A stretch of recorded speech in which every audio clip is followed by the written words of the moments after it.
ingatanku, menggali di dalam ciptaku. Berkali-kali Bung Karno berkata bahwa tongkat komandonya tidak memiliki daya sakti atau daya lindui. Itu hanya kayu biasa yang aku gunakan sebagai bagian dari penampilanku sebagai pemimpin dari sebuah negara besar, kata Bung Karno pada penulis biografinya Cindy Adams pada suatu saat di Istana Bogor. Bung Karno sendiri memiliki 3 tongkat komando yang bentuknya sama. 1 tongkat yang ia bawa ke luar negeri, 1 tongkat untuk berhadapan dengan para jenderalnya, dan 1 tongkat waktu ia berpidato. Namun kalau keadaan keburu-buru dia harus pergi, yang kerap ia bawa adalah tongkat sewaktu ia berpidato. Pernah suatu saat Presiden Kuba, Fidel Castro, memegang tongkat Bung Karno dan bercanda, "Apakah tongkat ini sakti seperti tongkat kepala suku Indian?" Bung Karno tertawa saja. Saat itu Castro meminta peci hitam Bung Karno dan Bung Karno pakai peci hitam punya Castro. "Pet ini saya pakai waktu saya serang Havana dan saya jatuhkan Batista," kata Castro mengenai pet hijaunya itu.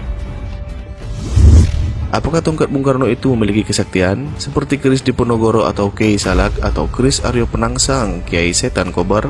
Wallahu a'lam. Tapi Bung Karno sakti, itu sudah jelas. Peristiwa paling menggambarkan bagi publik Indonesia adalah saat Bung Karno ditembak dari jarak dekat pada saat sholat Idul Adha. Tembakan itu meleset dan ini yang menjadi heboh. Bagaimana bisa penembaknya adalah seorang jago perang terlatih? Kenapa menembak dari hanya jarak 5 meter tidak kena? Di radio saat itu, saat sidang pengadilan penembakan Bung Karno, terungkap saat Bung Karno membelah dirinya menjadi 5. Penembak itu pun sangat bingung, mana Bung Karno asli dan mana Bung Karno yang palsu. Kesaktian Bung Karno sebenarnya adalah kesaktian Tiban. Tiban adalah satu istilah Jawa bahwa kesaktian itu tidak dipelajari. Waktu lahir Soekarno bernama Kusno. Ia sakit keras, kemudian diganti nama Soekarno. Setelah sehat, datanglah kakek Soekarno, Harjidik Romo, datang dari Tulungagung untuk berjumpa dengan Soekarno kecil saat itu. Sang kakek melihat ada sesuatu yang lain di anak ini. Kakek Soekarno sendiri adalah seorang yang sakti. Ia bisa menjilati bara api pada sebuah besi yang menyala. Rupanya di lidah Soekarno ada kemampuan lebih, yaitu mengobati orang. Soekarno dicoba untuk mengobati bagian yang sakit dengan menjilat. Kakek Soekarno tahu bahwa ini kesaktian, tapi harus diubah asal cucunya jangan hanya jadi dukun, tapi jadi seorang yang amat berguna untuk bangsanya. Harjodik Romo adalah seorang pelarian dari Jawa Tengah yang menolak sistem tanam paksa, kultur stil Van de Bosch. Ia ke Tulungagung dan memulai usaha sebagai saudagar batik.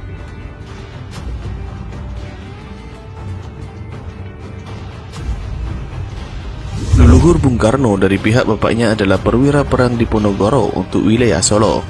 Nama leluhur Bung Karno itu Raden Mangundiwiryo yang berperang melawan Belanda.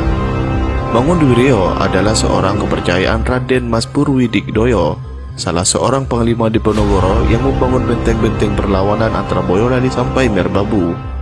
Setelah selesainya perang Diponegoro, Raden Mangundiwiryo diburu oleh intel Belanda dan ia menyamar jadi rakyat biasa di sekitar Purwodadi. Mungkin akar inilah yang membuat ikatan batin antara Jawa Tengah dan Bung Karno. Seperti yang kita ketahui, Jawa Tengah adalah basis utama Soekarnois terbesar di Indonesia.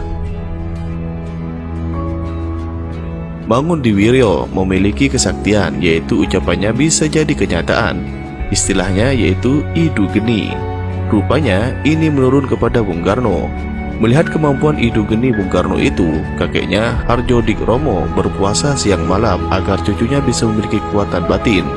Pada suatu saat, Harjodik Romo bermimpi rumahnya kedatangan seorang yang amat misterius, berpakaian bangsawan Keraton Mataram, dan mengatakan dengan amat pelan bahwa cucumu adalah seorang raja, bukan saja di tanah Jawa, tapi di seluruh Nusantara.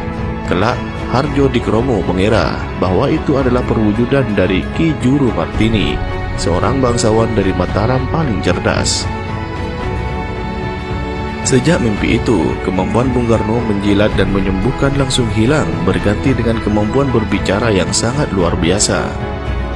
Bung Karno sendiri, menurut buku Gibbils, salah seorang sejarawan Belanda, sudah diramalkan akan terbunuh dengan benda-benda yang tajam. Untuk itulah, ia amat takut dengan jarum suntik. Bung Karno sendiri agak paranoid terhadap benda-benda yang tajam. Ketika penyakit ginjalnya amat parah, ia menolak untuk berobat ke Swiss karena di sana pasti akan dibedah dengan pisau tajam. Ia memilih obat-obatan herbal dari Cina. Kembali ke tongkat tadi. Tongkat Bung Karno itu dibuat dari bahan kayu pucang kalak. Pohon pucang itu banyak, tapi pucang kalak itu hanya ada di Ponorogo, pohon pucang. Tongkat komando Bung Karno sendiri dipakai sejak 1952, setelah peristiwa 17 Oktober 1952. Suatu malam Bung Karno didatangi oleh orang dengan membawa sebalok kayu pohon pucang kalak yang ia potong dengan tangannya. Balok itu diserahkan kepada Bung Karno untuk menghadapi para jenderal, kata orang itu. Lalu Bung Karno menyuruh salah seorang seniman Yogyakarta untuk membuat kayu itu menjadi tongkat komando. Sebagai tambahan dalam khazanah politik Indonesia, agemen atau pegangan itu soal biasa.